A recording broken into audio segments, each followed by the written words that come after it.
পশ্চিম আফ্রিকার দেশ গিনির দ্বিতীয় বড় শহর এনজেরেকোর ভেতরে ১ ডিসেম্বর রোববার ফুটবল খেলাকে কেন্দ্র করে রেফারির বিতর্কিত সিদ্ধান্তকে ঘিরে দুই পক্ষের দর্শকদের মধ্যে বড় ধরনের সংঘর্ষ হয়েছে। এ ঘটনায় অন্তত ১০০ জন মানুষ নিহত হয়েছে বলে জানা গেছে।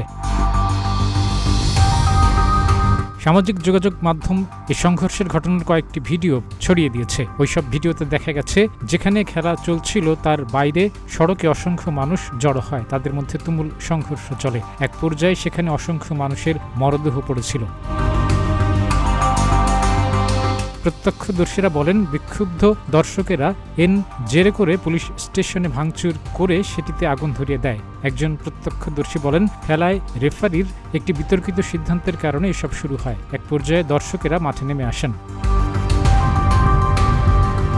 স্থানীয় সংবাদ মাধ্যমের খবরে বলা হয়েছে, গিনির জান্তা নেতা মামাদি দুম্বুইয়ার সম্মানে একটি প্রতিযোগিতার আয়োজন করা হয় সেখানে। খেলাটি ওই প্রতিযোগিতার অংশ ছিল। ২০২১ সালে গিনির ক্ষমতা দখল করেন দুম্বুইয়া।